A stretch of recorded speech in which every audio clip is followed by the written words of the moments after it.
Hello and welcome to AXSChat. I'm delighted to be back wearing a heroic beard from not working for a month. And I'm delighted to welcome Joschi Kuphal, who is the guy in charge of toll work and also responsible for Accessibility Club in Germany, a friend of one of our dear friends, Beatriz Gonzalez Meides. So really glad to have you um, here on AXSChat and to be back in the saddle after a month out playing around, lounging around, doing nothing, enjoying the sun, drinking caipirinhas on the beach. So welcome. Hello. Nice to be here. Yeah, glad to have you. And so, can you tell us a bit about your journey into accessibility and start, because I know you do a lot, talking about Accessibility Club and some of the events that you run and all of the work that you're doing, which is really great in Germany. Sure. Well, I have to begin with that I cannot really remember when and how I really started working on accessibility topics. I'm in my late 40s and I started doing websites in the mid of the 90s, so it's quite a long time. And you probably know that at that time there was just HTML and CSS and beginning of JavaScript, and so I was really like learning it from the very beginning and with the most primitive building blocks. And I think if you do that, then you cannot really work around accessibility. So kind of this has always been part of my work, but it was not the main focus until I can't really remember, maybe 2005, 2008 or something around that time. So that was actually when we started to put a little bit more focus on that. And it became really intense when we started something that was called an Open Device Lab. I don't know if you know what an Open Device Lab is, but it was kind of a community from 2013 and the following years. And a friend of mine, it's Jeremy Keith from Brighton in England. He actually started the first Open Device Lab by he was writing on his blog something like, "Oh, we've got a couple of devices in our office, and they mostly lie around, and we don't really need them. So why don't you come over and use them for testing your stuff?" And that was actually the beginning of the Open Device Lab community, and we kind of took note of this, and it really, this was actually what we were needing at that time as well. So we were jumping on the train, and we founded an Open Device Lab here in Nuremberg, and I think we were the second or third in Germany or something, and we quickly became the biggest one in terms of devices and stuff. So that was actually when we really got in touch with a community, because up until then we were just working in our office and doing websites and stuff, so we were not really connected with the world. And from that time we were kind of connected, and we got in touch with a couple of people. And then there was a funny incident. There was a mailing list around these Open Device Labs, and there was an American woman, and she posted into that mailing list, "I would like to give you some money. Someone can apply for this money." I think she was talking about $1,000 or something, which is quite a lot of money. And she wanted to give that as a donation to one of the Open Device Labs. But she said, if you apply for this money, you have to do something that has something to do with accessibility. And you need to tell me what you're going to do, and there should be some sort of long-term plan for that. And I was thinking, oh, that's a nice situation. I would really love to get that money. And we're also a bit into accessibility, but what could we do actually? And then I was calling a friend of mine. You might know him. It's Marco Zehe, who worked for Mozilla until recently. And I asked him, Marco, if you had 1,000 euros or dollars or whatever, what would you actually buy for an Open Device Lab? What would be nice for an Open Device Lab? And then he said, well, I probably wouldn't buy a device, but I would buy a screen reader license, because that's actually really interesting for people to come over and test with that. Yeah. And I said, okay, this is great. And he got me in touch with a guy. He's living in Nuremberg, actually, and he is he's like a dealer for assistive technology.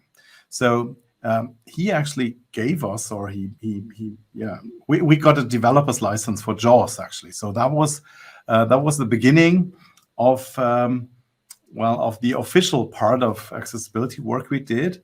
Because when he handed me over the license for JAWS, he said, it's really nice that you've got a screen reader license now, but the problem is that you actually don't know how to work with it.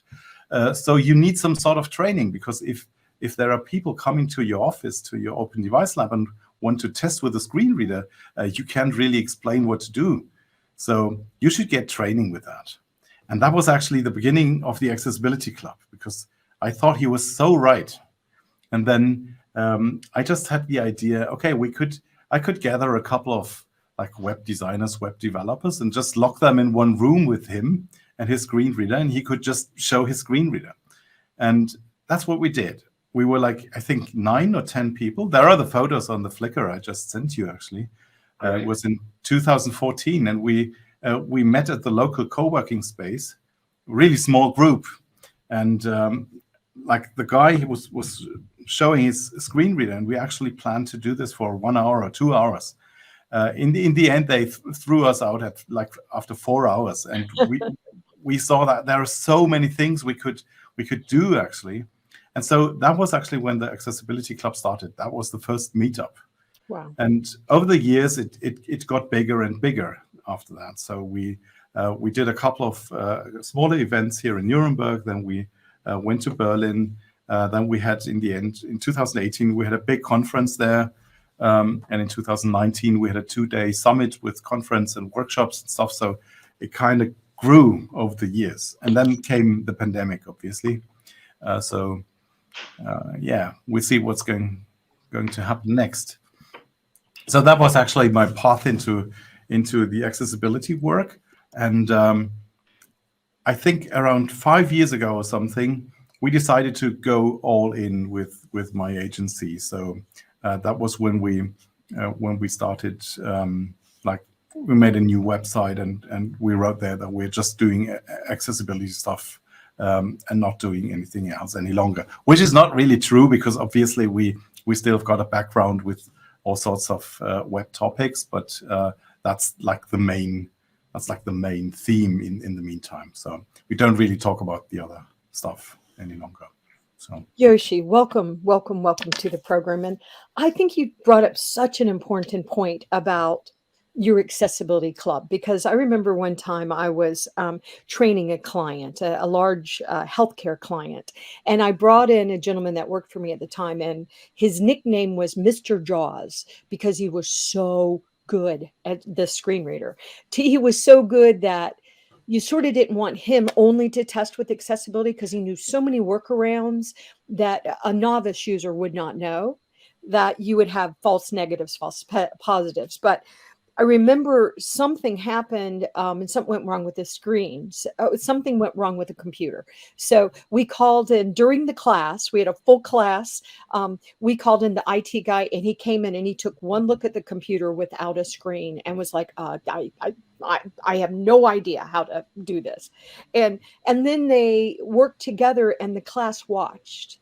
And it was so fascinating, because in the first place, we were saying, can you turn down that speaking speed? Because it was gibberish to me and to most of us, right? So what happened in trying to solve this problem on the fly in training, which happens, the education that we all got about how brilliant this man was, and we should not be feeling sorry for him. We should feel sorry for ourselves that we're not as good as technologists he is. It was very powerful. But so I think something often I see left out of the conversations is the understanding of how assistive technology complements accessibility. We know a person that doesn't believe in assistive technology. They think it's a scam for people with disabilities, making them buy things that they don't need when all you need is an accessible website. And I keep saying, yeah, but we have to navigate the computer on, and then we got to navigate to the internet, and then navigate to your website. And then I don't want to turn my assistive technology off. So I just think what you're doing, marrying those together, is so important to true inclusion. So I just really want to compliment you on that. But do you find, has that continued in your accessibility clubs, really understanding how the people that you're trying to make sure can use your systems actually are using the computer to get to your systems? Has that continued to be a very important theme? It has continued. That's true. That's true. We actually, the accessibility club turned out to be not one and the same thing all the times. It kind of changed. It's shifting its shape from event to event. We still have smaller meetups, and maybe having guests talking about a particular topic or something. And when we have bigger conferences, or the summit, for example, then we have workshops. So there are people doing things or talking about a very specific topic. And it kind of continued. That's true. As soon as we started doing the bigger events, we in the beginning we were kind of we didn't really know if we can get so many attendees that it really pays off to have a big conference, because Germany is like rather small community-wise, not comparable to, for example, the Netherlands or Great Britain maybe. So we were skeptical if we can have a big crowd joining the event. So we try to have like some things really interesting for absolute beginners, and also stuff for the experts. So we mostly did something like a bar camp style. I'm sure you know what a bar camp is. So with topics that people could bring themselves to the event. So that can always be some like presentations for experts, and they obviously need to know different things than the beginners. So what we did, for example, in Berlin in 2019, we had an accessibility 101 session in the beginning, or actually it was even before the main event started. So even some folks who really don't know anything about accessibility could come, and they would get the first the first concepts and ideas of accessibility and assistive technology. So we always try to teach that as well. Not teach, but it's like it's a community thing. So it's not, yeah. So yes, we try to continue this and try to cover all sorts of topics. It's not a particular thing we're doing. It's always shape-shifting. Agree. So I know Antonia's got a question, but you mentioned something that is particularly of interest to me, and that is, you said that the German community is quite small. Now, Germany is not a small country. You said it's smaller than the Netherlands and smaller than the UK. But I know that there is growing interest. So how do you see accessibility progressing in Germany? What will it take to really sort of expand the profession and really get people engaged? Because it is a huge topic. Germany's enacted laws recently around the public sector, and also now for private sector with the European Accessibility Act coming into play. So there's a need for the skills. What do you think it will take to grow the skills and attract people to the profession in Germany? That's the real good question. And if I knew the answer to that, well, the thing is, you're right. I'm seeing progress over the last couple of years. That's true. And I'm watching like the event communities. I'm kind of involved in a couple of other conferences as well, or at least I knew the people running these conferences. And what I really like about them is that I see that accessibility is kind of being mainstreamed in the last couple of years. So there is, for example, the conference of a good friend of mine. The conference is called Beyond Tellerrand, and that's actually just a creativity and creativity conference. And of 20 talks, the conference has, maybe 3 or 4 in the meantime are about something accessibility, which really changed over the last couple of years. In this particular case, this is also because I'm a close friend of the organizer, and I'm always piggybacking with the Accessibility Club in his conference. So we are running that just on the day before the conference or after the conference, and then we're kind of exchanging speakers. For example, Leonie Watson was talking at Accessibility Club, and then she moved over to Beyond Tellerrand and was giving a talk there twice in the meantime, and the other way around, obviously, as well. So I think the interest is growing, and accessibility got more visible, which is really, really important. Then what I'm really experiencing is that especially the younger generations, also designers, but also developers, they are really interested in what's going on there, and they are also taking part in these kind of events. So I'm seeing growing interest in that area, actually. And what's really helpful in Germany and in Europe as well in general is what you already mentioned, that there are legal things going on and that people must do accessible stuff in the meantime. So that's really helpful, because otherwise I think we wouldn't see any progress, or we wouldn't see that progress we're seeing in the moment. And it will take a little bit more time to really land accessibility in Germany. I think the European Accessibility Act is really important in that sense. That's true. So, Josh, when you are talking within your community, talking with people that are outside your network, working on accessibility, what type of feeling do you get from people when you are talking about accessibility? Do they say, "Oh, wow, this is something completely new for me," or they feel, "Well, yeah, this is something I really need to do"? Do you feel the need to explain yourself too much, or people really go and understand and see it and understand the importance? It's also a very good question. You said if I'm talking with people outside of like the accessibility community, the problem is I'm mostly inside. I'm really rarely talking to someone outside of this bubble. So with my team and with my agency, we are trying to we used to work mostly for public authorities and people who really need to do accessible stuff. But at the moment, we try to move back again to other industries which are not public, actually, and we would really like to carry accessibility topics into that area. But when we talk to people there, then it's mostly some companies who are in some way connected with topics like sustainability or other stuff which kind of really goes well together with accessibility. So when we're talking about accessibility topics with them, they mostly already know what I'm talking about. They mostly didn't really work on accessibility, but they at least it's rather easy to get them on board.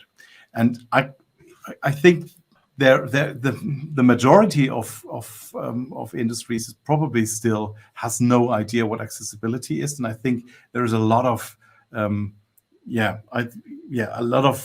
you really need to convince them, and you really need to explain what accessibility is and why it's important. So I think it's not really common yet to know what accessibility is about, unfortunately. Okay, you mentioned before that you no longer own a car. That's true. So, and we know that Germany has a long tradition of public transport, and there's a lot of investment on that. Can you give us, I know that's not our area, but can you give us a little bit of a glimpse? How is that in terms of accessibility? Can people really move, or they need to struggle? They need to. It's just the fact that you want to travel, it becomes a burn, and you find it difficult. How do you see the mobility area in terms of accessibility in Germany? I think this is a difficult topic, and I'm not super into that, but I'm trying to give you what at least I got notice of. I think there are two different perspectives on the mobility community in Germany in general. That is, I experience a lot of people living abroad coming to Germany and thinking that the public transport systems are really, really good. That's at least what they tell me. From the inside of Germany, people are really angry with the public transport system and think it's really bad. So there is like two perspectives on that in general, especially among my friends with disabilities. I think there is a lot of complaints about the public transport system because, for example, the German Bahn, which is like the main company there, just ordered a couple of new trains and they're all not accessible. And people are asking, how can that be? Like in 2022, how can because it's a public, it's owned by the state. So how can that be that they buy inaccessible trains? That was just right now. I was reading some tweets the other day. So that's surprising, I have to say. Yes, because public procurement has been doing accessibility for a long time, and you would have thought that they would have continued to do this. Was this for the ICE, or was it for? Yeah, I think so. Yes. I mean, as I said, I'm not really into that, but I'm reading all these complaints on Twitter and in my bubble because this is really embarrassing, right? It shouldn't happen. yeah. And I know there is this friend of mine. He's an activist in Germany. He's using a wheelchair. You might know him. He's also the guy who started this ableism project we were talking about earlier. And he's the inventor of Wheelmap. I don't know if you know that one. Yeah. And he's one of these people who are really complaining loudly about such things. And he also started a couple of projects around public transport and especially accessibility of, for example, elevators at train stations, because that's also part of the transport system. And he's really famous for writing a story about one of his journeys with a public transport where he was just left somewhere on the countryside and he couldn't travel on because there was kind of no elevator from the train station to get out of there, and there was no train to get away from there. So it was really famous. So that's a scandal. Yeah, I think it's not uncommon. We know that journeys for people with physical access needs in the UK take significantly longer, have a lot greater complexity, because if you're using public transport, not all of the stations are accessible. Some of that is due to legacy, and we built our underground railways over a century ago. The latest one, which opened actually a couple of days ago, is accessible and it has larger trains, and I'm sure people will find fault, but at least this time around they're planning to make it better. But I do think that the challenges of sort of using public transport are quite often underestimated, and it's not just whether or not the station is accessible. Quite often the infrastructure breaks down and people don't get notified. So like your friend, then you end up stranded.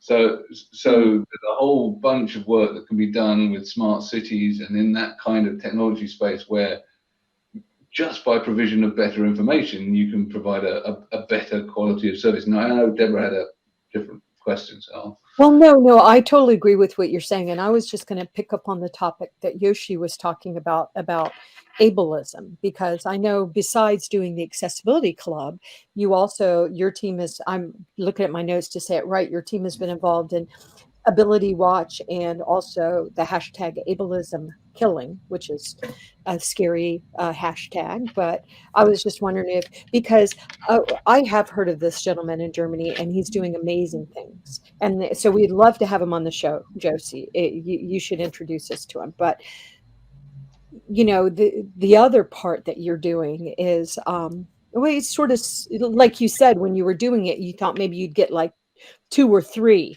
So can you tell us more about that? Because that's a really powerful project that y'all been working on as well. Okay, I'm going to try my best. Never thought about this in English words. Oh, sorry. No worries. I'm trying my best. There was this on April 28th last year. There has been a case in Germany, in Potsdam, where a woman working in some sort of how do you call that in English? Nursing home. Yeah, kind of. Yeah. Something like that. And this person working there killed 4 people with disability, and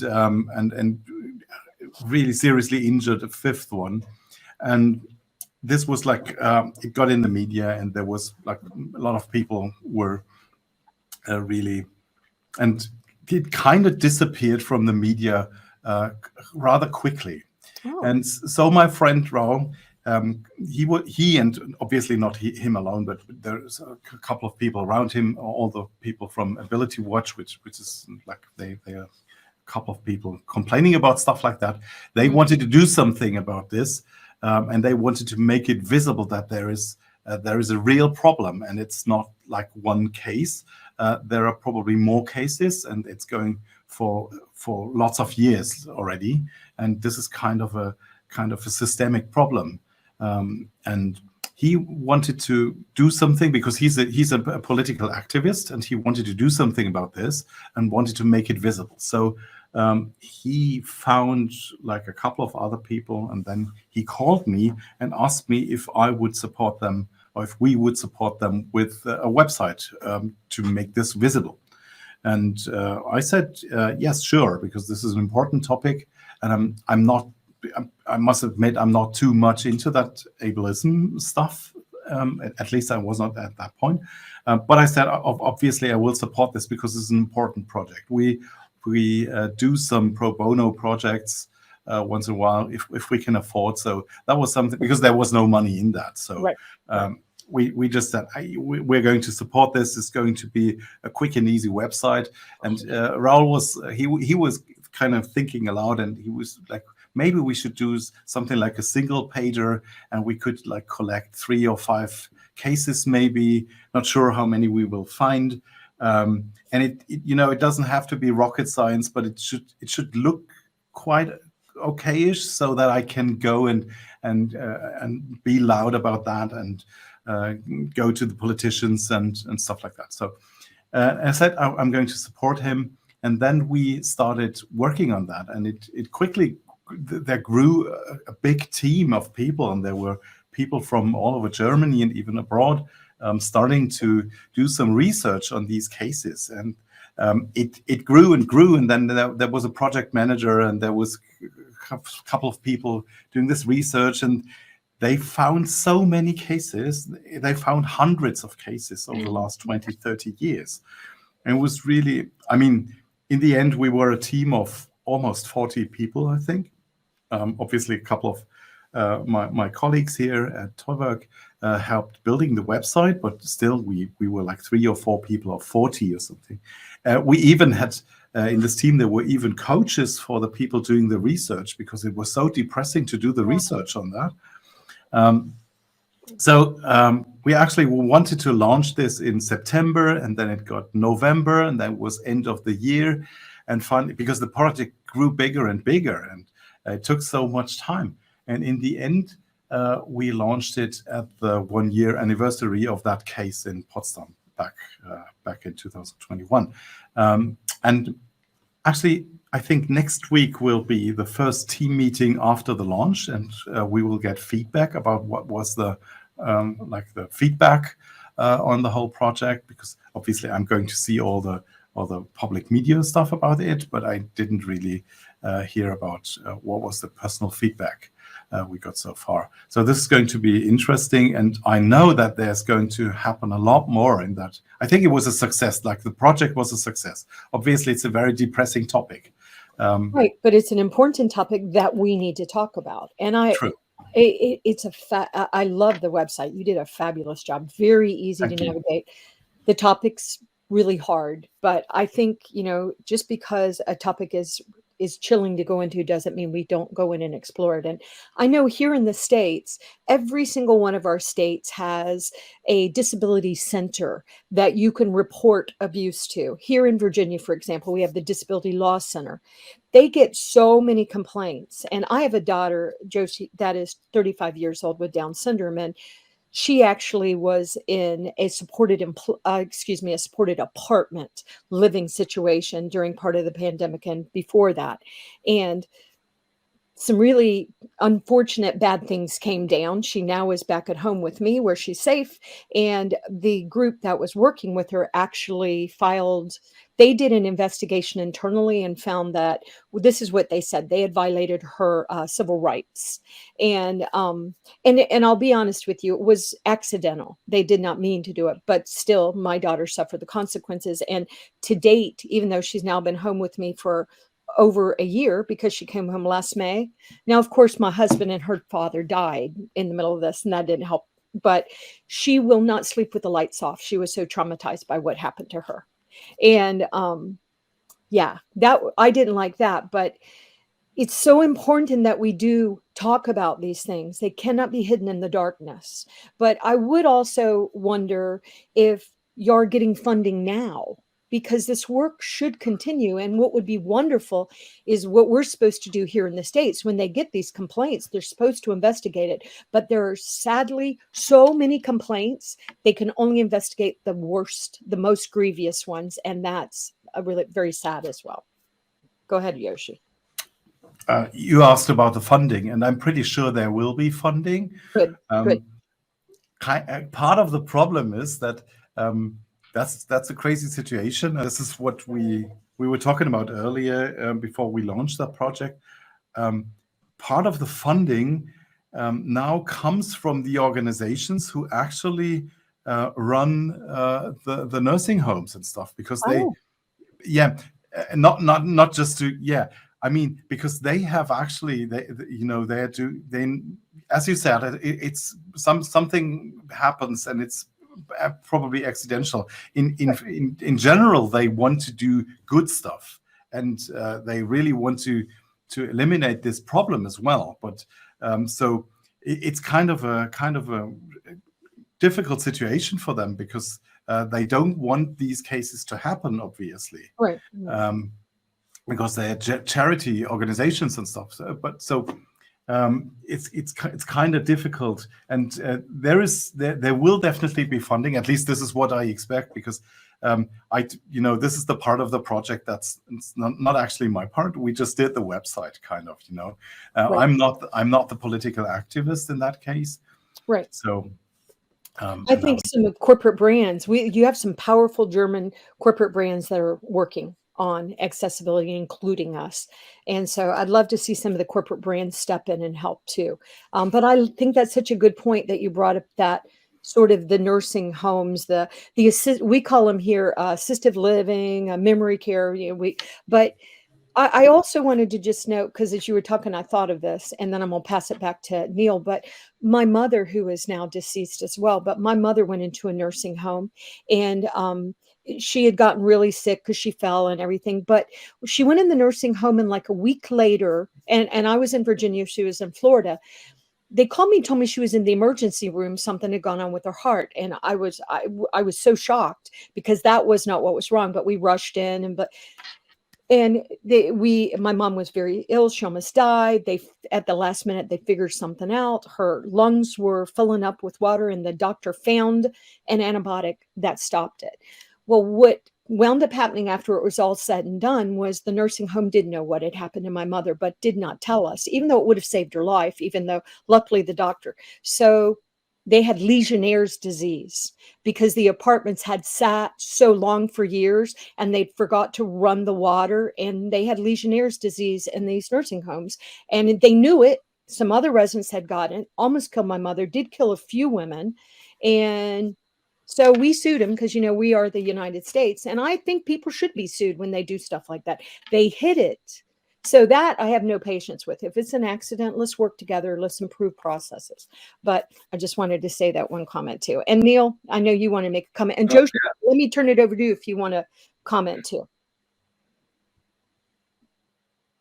Oh, I was just shocked by the story. I think that the thing that was interesting, we had Andy Imperato on a while back now, about a year ago, and he's a disability rights lawyer, but essentially they are paid by the state to sue the state. So it's a very similar sort of situation. The state knows that it needs to be held accountable here. So it's Disability Rights California. So and so they pay DRC to do the work of holding them to account. So I think that it's a model that does work, because you can't really police yourselves. We know that self-policing doesn't work very well in industry. So it's good to see that happening. And really important work that you've been doing. We're pretty much at the end of our time, so I'd like to thank you very much for joining us today, and really looking forward to a very vibrant Twitter chat. I need to thank My Clear Text for keeping us captioned, and it's good to be back. Thank you for having me. It was fun. We've missed Neil and Joshi. We love your work, and our entire community wants to get behind what you're doing. So I'm so glad that you're on AXSChat today. Thank you so much for your work. Thank you.